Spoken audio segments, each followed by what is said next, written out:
Hello there, you're watching Nightline. I'm Brandon Wong. The headlines. ECRL project back on track at 21.5 billion ringgit cheaper. And Bukit Aman told to investigate anti-Agong posts immediately. Good morning.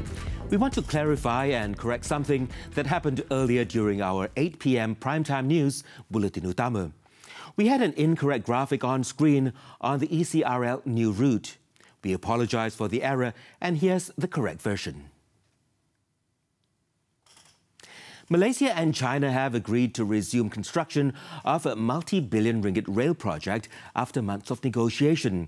This following the signing of a supplementary agreement between Malaysia Rail Link Sendirian Berhad and China Communications Construction Company Limited.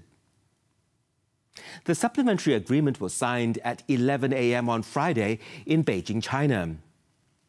The Prime Minister's office in a statement said the ECRL project will resume at a reduced cost of 44 billion ringgit, a reduction of 21.5 billion ringgit from its original cost of 65.5 billion ringgit. It added the Malaysian government welcomes the signing of the agreement, which covers the engineering, procurement, construction and commissioning aspects of the rail project. Further details of the supplementary agreement will be announced by the Prime Minister, Tun Dr. Mahathir Mohamad, on Monday. The Pakatan Harapan government had suspended the ECRL when it ousted Barisan Nasional in the general election last year due to its high cost. The rail project is to connect the east and west coast of Peninsular Malaysia across the Titiwangsa mountain range. Meanwhile, the Prime Minister's special envoy, Tun Daim Zainuddin, who had been tasked to negotiate the cheaper price for Malaysia, said the 21.5 billion ringgit savings is enough to build 2 more Petronas Twin Towers. Tun Daim said the 21.5 billion ringgit reduction in cost was mainly achieved by reducing the cost per kilometre for the project from 90 million ringgit to 68 million ringgit. He said the link would be slightly shorter but will remain as a double tracking line. Under the previous agreement, the rail line stretched 688 kilometres and would have been built in 3 phases and comprised 22 stations. Phase 1 was from the Klang Valley to Kuantan, while Phase 2 covered Kuantan to Kuala Terengganu and Phase 3 from Kuala Terengganu to Kota Baru and Tumpat. However, under the supplementary agreement signed on Friday, the ECRL will now be 40 kilometres shorter for a total of 648 kilometres and pass through Jelebu and Kuala Kelawang in Negeri Sembilan. Tun Daim said the stop at Gombak in Selangor has been cancelled. He said the reduced costs would be easier to manage and ease the interest burden that must be paid. Tun Daim said the ECRL construction will resume as soon as possible. In the meantime, speaking to Malaysian reporters in Beijing, Tun Daim said he believes the new agreement will further deepen Malaysia-China ties that have entered their 45th year. Hubungan tambah baik, ya. Dalam perbincangan, masing-masing percaya lepas ini hubungan kita lebih ikhlas. Lebih ramai pelabuhan dari China akan datang ke Malaysia. Asked whether the meeting also discussed China's interest in buying Malaysian palm oil, he said the negotiation focused on the ECRL and did not touch any other issues. Saya datang di sini negotiate ECRL. So this is merely ECRL punya. ECRL.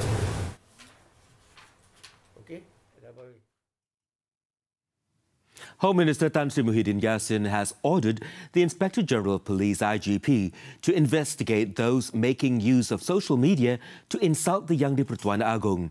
In a statement on Friday, Tan Sri Muhyiddin stressed that swift and appropriate action must be taken against the perpetrators of the crime. In the latest entry on his Facebook on Friday, Tan Sri Muhyiddin said the government will never compromise with those that go against the country's rule of law with the intention of creating disharmony among its people. Tan Sri Muhyiddin also condemned the group which call themselves Sabah Sarawak Merdeka on Facebook for distastefully altering a photo of the Yang di-Pertuan Agong. He deemed the action as insulting the monarch, which violates the law of the country. The Facebook page has over 9,000 likes since it was set up on December 6, 2011. The Malaysian Communications and Multimedia Commission (MCMC) is also reported to be carrying out investigations to determine the party responsible for uploading the image onto Facebook. A factory in Pulau Indah, Selangor was razed to the ground on Friday night.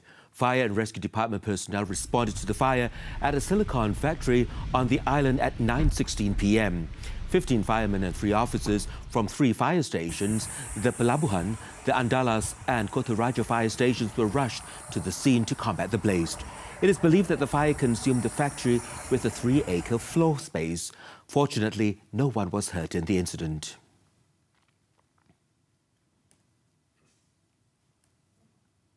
Only one injured victim in the Pengerang Integrated Complex fire in Pengerang, Johor early on Friday was referred to a hospital specialist. State Health, Environment and Agriculture Committee Chairman Dr. Shahruddin Jamal said the man was referred to a hospital after being struck by a glass fragment.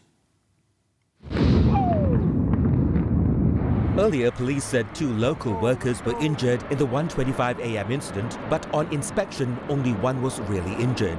Dr. Shahruddin also said a report from the Department of Environment showed no toxic substances were detected in the air following the incident. The shock from the explosion was reportedly felt by those living in several residential areas nearby. Kota Tinggi Police Chief Superintendent Asom Baja said the incident was contained within half an hour after the Petronas Rapid Pengerang Emergency Fire and Response Team was immediately deployed. PIC is the largest oil and gas development project in the region, as well as the largest downstream investment by Petronas so far. It is also the site of the refinery and petrochemical integrated development Rapid Complex, encompassing the integrated crude oil refinery complex, naphtha cracker and petrochemical plants. The 101 billion ringgit PIC project was 93% completed as at August last year.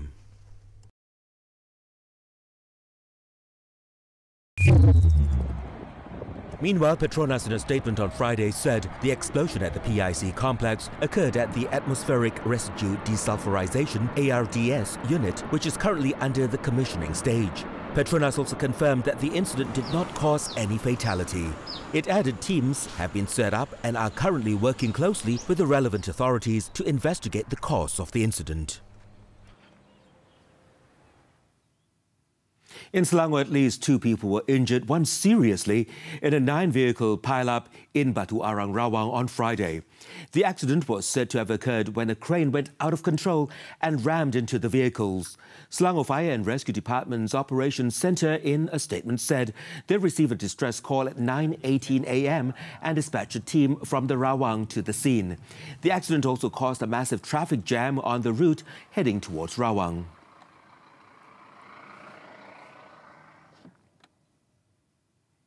Still in Selangor, prominent businessman Tan Sri K. Keteswaran, or better known as Kenneth Eswaran, and his wife Puan Sri Vivian Keteswaran claimed trial at the Klang Sessions Court on Friday on 3 counts of exploiting their Indonesian mates. The couple were jointly charged with trafficking their 3 Indonesian domestic workers aged 25, 29 and 41 to exploit and to subject them to forced labour between October 2012 and March 2019. They were charged under Section 12 of the Anti-Trafficking in Persons and Anti-Smuggling of Migrants Act 2007, read together with Section 34 of the Penal Code. The offence is punishable by up to 15 years imprisonment and a fine. The 2 were allowed bail of 50,000 ringgit in one surety each, but were ordered to surrender their passports to the court. The case has been set for remention on May the 3rd. At the Ampang Magistrates Court in Kuala Lumpur, another businessman was charged for allegedly producing false documents 4 years ago. The 33-year-old accused, J. Mahendran, however, pleaded not guilty before Magistrate Haslinda A. Rauf. He was accused of cheating victims P. Magimailila and R. Vinayakamurthy by producing a fraudulent loan agreement document resulting in 65,000 ringgit worth of losses for the 2. The case is being investigated under Section 471 of the Penal Code, which makes the defendant liable to also be punished under Section 468 of the same Act. In Pulau Pinang, some 3,000 counterfeit cosmetic and health products worth about 500,000 ringgit, all bearing international brand names, were seized in 3 separate raids in the Seberang Perai Tengah district.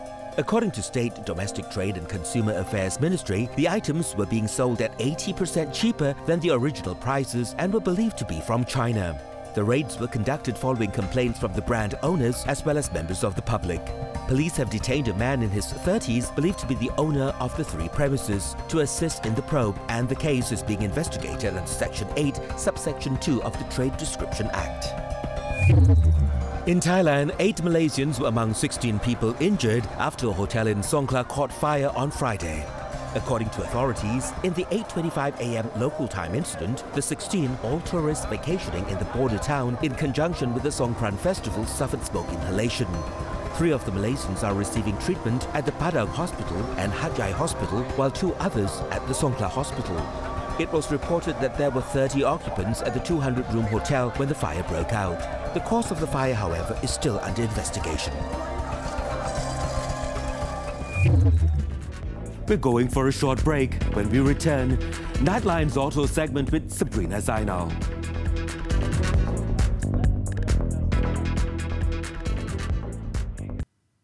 Welcome back. One of the largest auto showcases in Southeast Asia, the Malaysian Auto Show, is back. This time, the organizer, the Malaysian Automotive, Robotics and IoT Institute, had chosen MAP Serdang for the venue. And BMW had picked this event to unveil the latest member of its family. Sabrina Zainal, who witnessed the launching ceremony, has the details.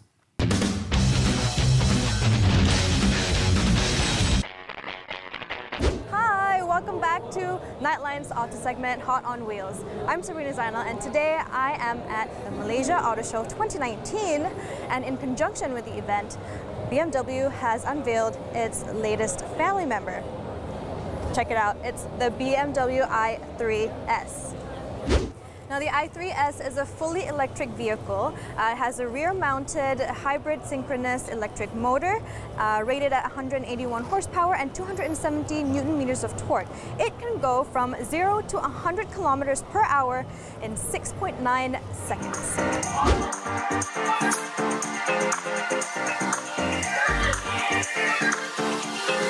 Let me show you something. Ta-da! As for its exterior, it's as angry as always. The front and rear still have the aggressive look with its bold front bumper and black U-shaped surround and a high-gloss black accent for its closed kidney grille, along with its rear spoiler and wide black surround. It comes exclusively with 20-inch BMW i Light alloy wheels in double-spoke style 431 with mixed tires and suicide doors. Now let's have a look inside. Now, stepping inside this car, I can feel it's very compact, and check this out. These panels over here are made of kunaf plants, and that helps to reduce the weight of the car overall, and that makes it go faster. And sitting in the seat, it's pretty comfortable. It's very different compared to sitting in the back seat because the front is more spacious. There's really limited leg room in the back. So you have here the screen. It's the Bmw Connecteddrive, one of the latest smart technologies from BMW. And yeah, the front is generally okay for a compact car, but I wouldn't recommend you bring like a bunch of friends in this car because it doesn't feel like it's going to be very comfortable unless you're sitting in the 2 front seats. In line with BMW Malaysia's goal to drive the future of sustainability forward, it uses recycled and renewable resources on over 80% of all visible surfaces within the vehicle, including recycled plastics, natural fibers, and open-pored, unbleached eucalyptus wood. This is key to maintaining the low carbon footprint ideal of electric mobility. Who is the target with this car? Who are you targeting? I mean, futurists. People who are living in the future in today's world. If you want to be a person who's ahead of a game, who is looking to drive something that's beyond the cars that you see on the road, this car is for them. This is the car for the environment conscious, but also the stylish. This is the next step. And if you don't start now, this is the future. Everyone, every country in the world, every automotive industry is talking about the electric vehicle, the vehicle of the future, and we should be ready for it. The Bmw i3 S is just one of many attractions at the 2019 Malaysia Auto Show. Themed Mobility for All, the event showcased the latest vehicles on the market, highlighting the advances in technology, safety, and comfort of vehicles, as well as exhibiting the latest industry trends as the world moves towards connected mobility. Organized by the Malaysia Automotive Robotics and IoT Institute, or MARI, the auto show houses more than 32 original equipment manufacturers and 170 exhibitors from 7 countries that are taking part in the exhibitions this year. The exhibitions include showcase of more than 100 car models, including the newest energy-efficient vehicles, or EEV. Other than display of energy-efficient vehicles, other than the visitors can come and check not only the display, but they can test drive the cars.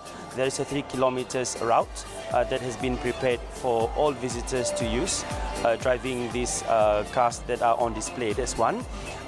There is this whole mobility setup that we have developed for this year auto show, and it's really showing the processes along the supply chain of the automotive industry, starting from styling into design, into simulation, and also able to educate the public about the safety aspects of vehicles, be it passive or reactive, passive or active safety. We are expecting around 350,000 visitors this year. Yes, 350,000 people. For the all 4 days? For the entire 4 days. Officiated by Prime Minister Tun Dr. Mahathir Mohamad, the auto show is being held from 11th to 14th April at Maib Serdang. Sabrina Zainal for Nightline's Auto segment.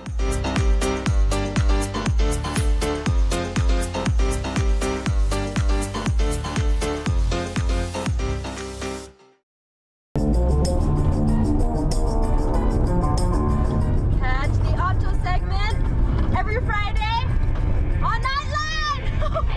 Woo! Whoa!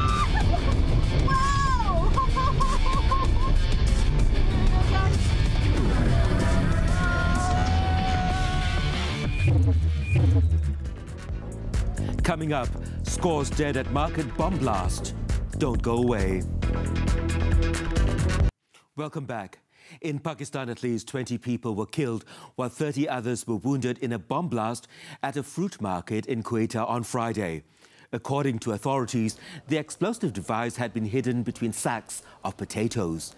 The blast, apparently aimed at minority Shiite Muslims, occurred during the morning rush hour when the place was packed with locals.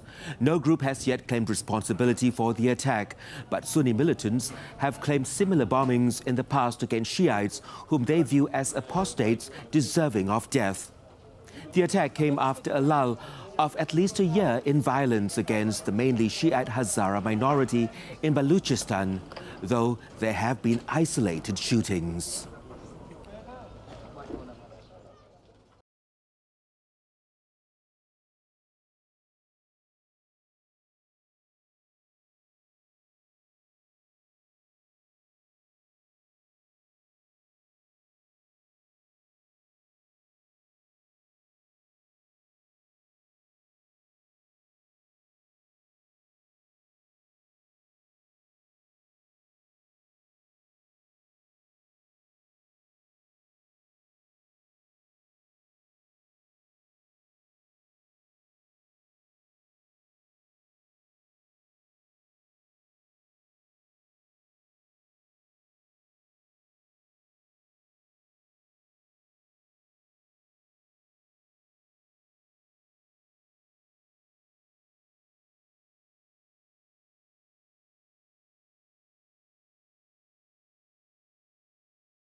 Still to come on Nightline, Italian Bevilacqua pulls off surprise victory in La Tour de Langkawi. Stay tuned. Sports. Italian riders continue to dominate the podium of the La Tour de Langkawi 2019 for the third straight day, with Simone Bevilacqua securing his first professional victory in the penultimate stage at the Pantai Chenang in Langkawi on Friday.